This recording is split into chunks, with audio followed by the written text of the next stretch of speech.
welcome to Coffee Talk.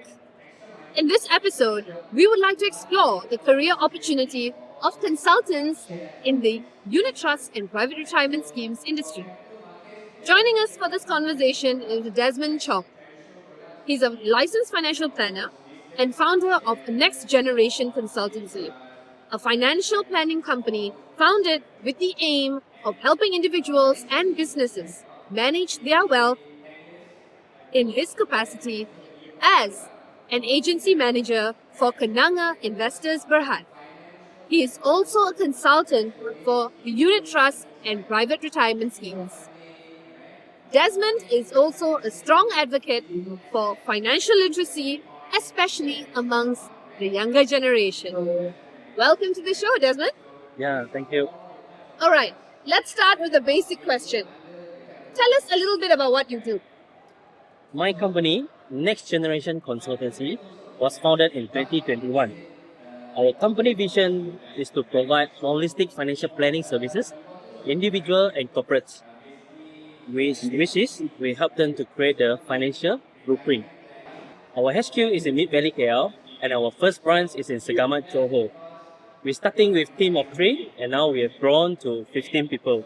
And yes, we are all committed to deliver high quality of financial solutions. How did you start your career as a financial planner? Was this something that you thought of doing from the start? To be honest, I was not expected that I will become a financial planner. I still remember during my Form 5, while many of my friends was planning their university path because they know what they really want to be. And for me, I just focus on my exam to get into the Form 6. Because when come to study, I don't have much choices. Because my parents told me, either you go to local U or you go to work. So at that time, actually, I don't have any idea what I wanted to be.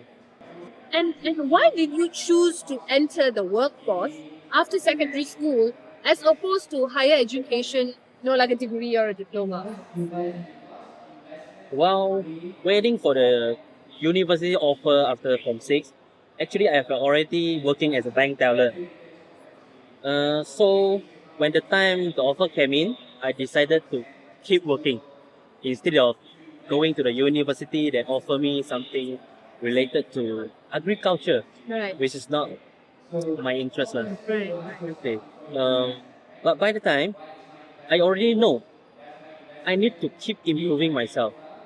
I sign up courses from IBBM, which is now known as AICB, because I know if I want to stay in finance industry, I need the qualification.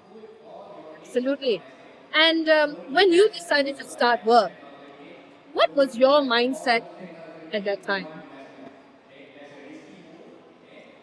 My feeling was quite mixed actually when I started to work, because on that time many of my friends already heading to university. But I thought to myself, when they spend the time 3 to 4 years to earn their degrees, I could use the same time to earn my work experience and I can improve myself.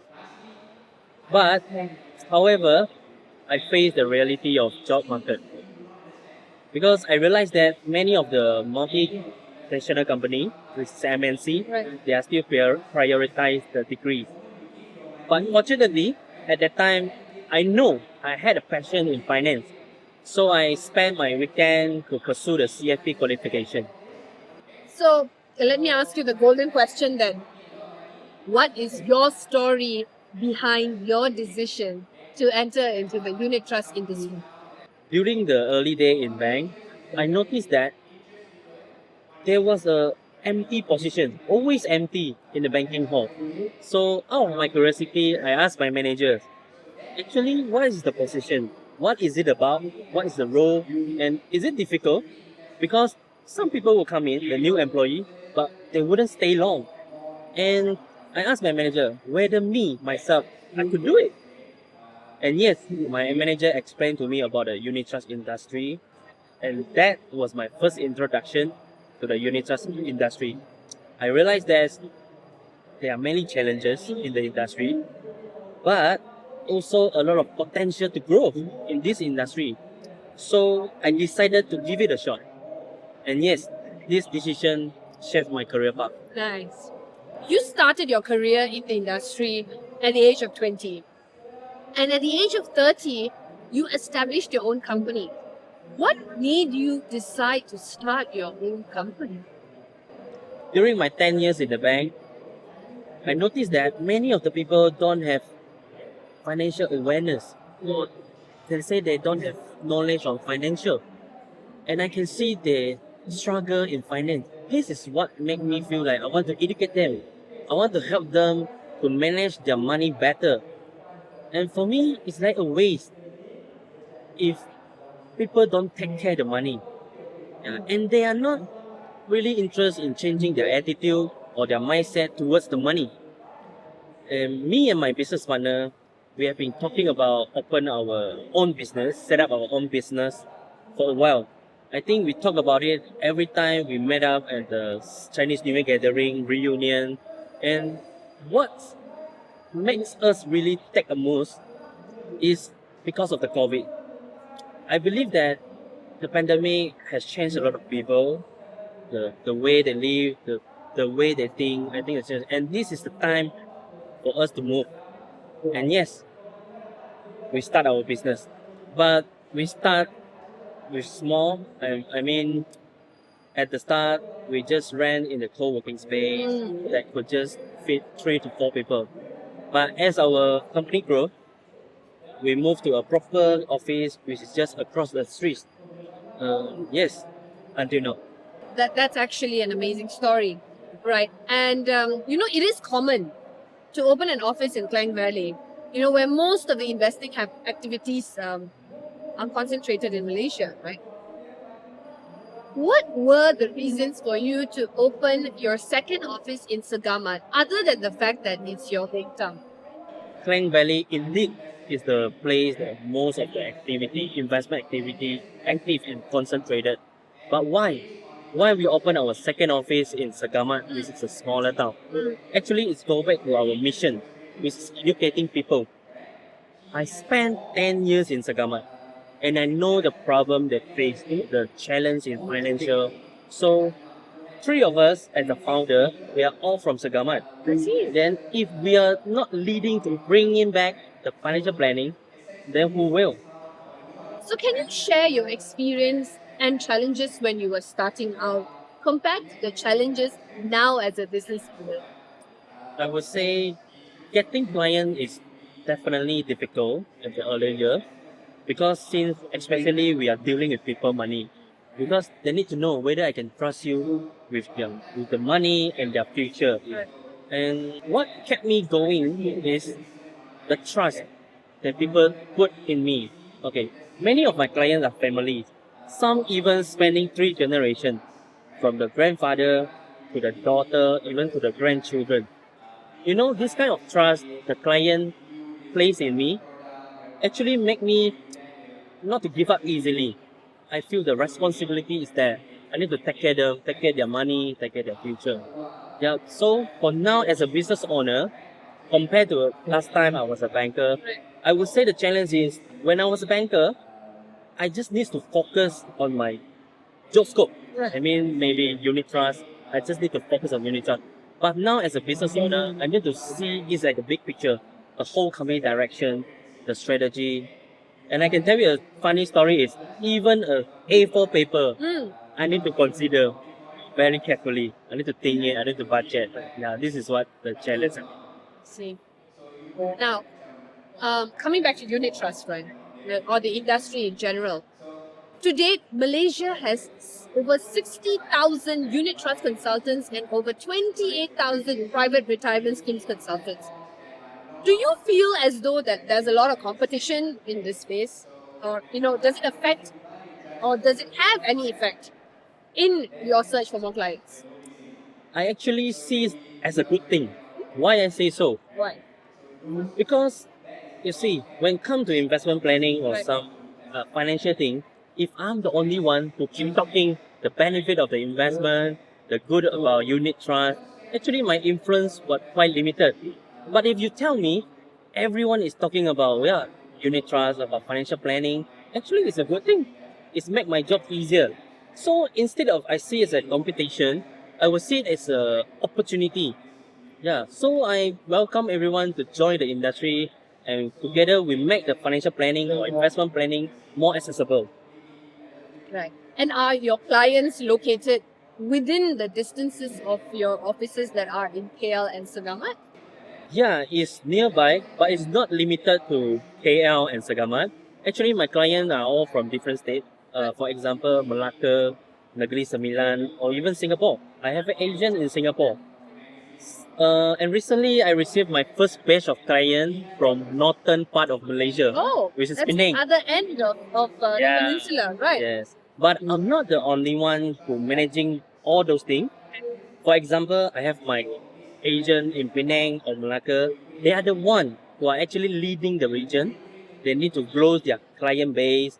And for me, I was just more in like support them, Right. yeah, and encourage them.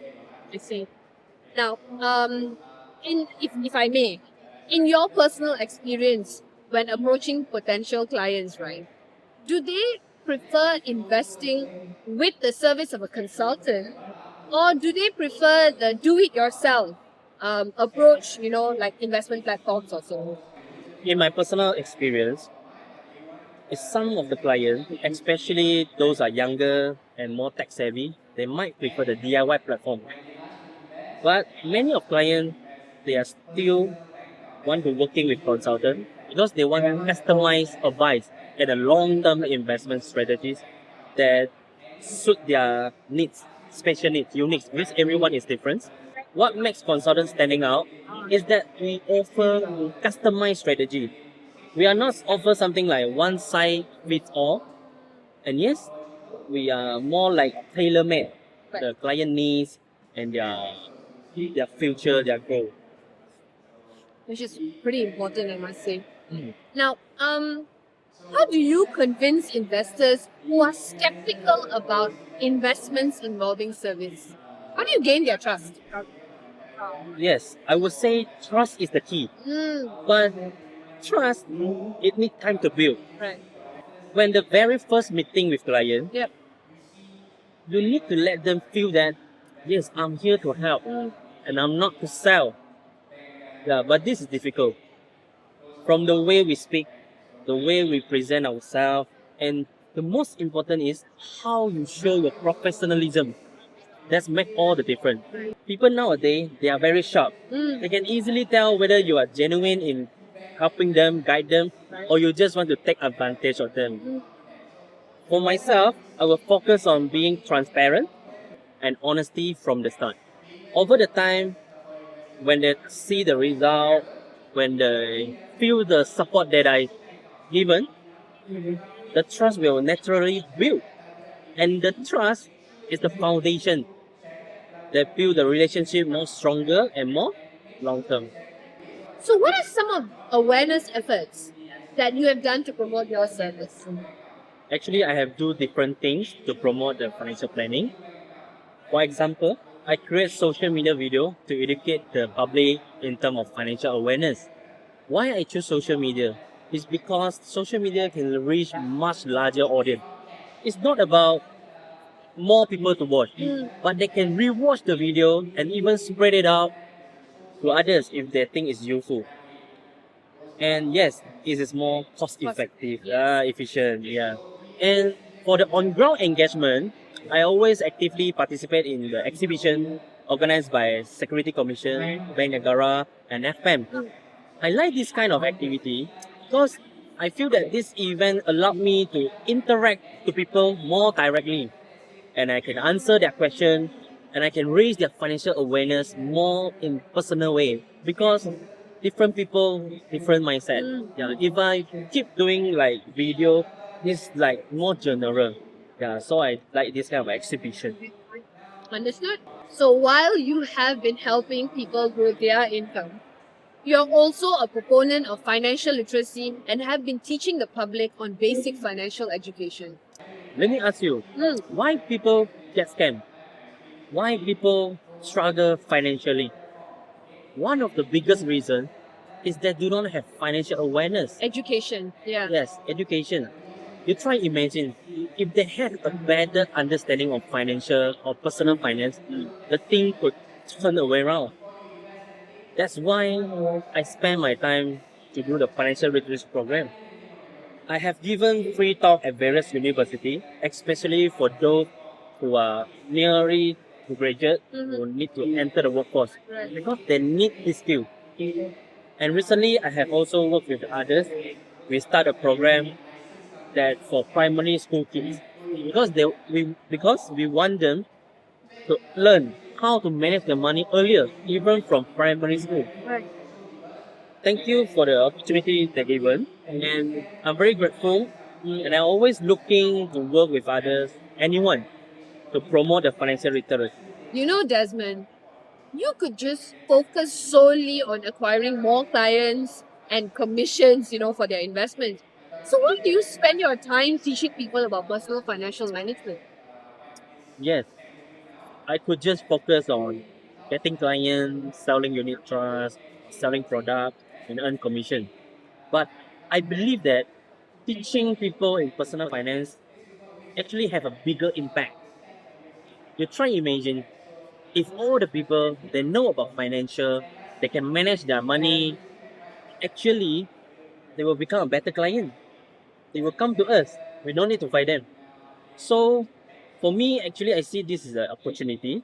So I will continue to do this and create awareness for public.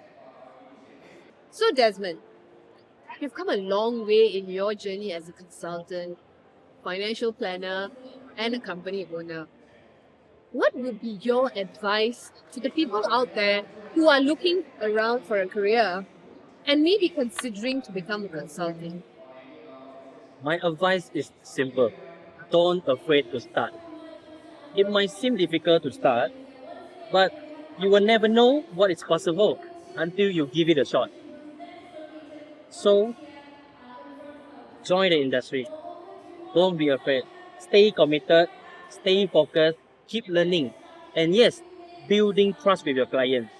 With the right attitude, definitely you can succeed. And putting on your consultant hat, right? What would be a financial advice that you would like to share with the public?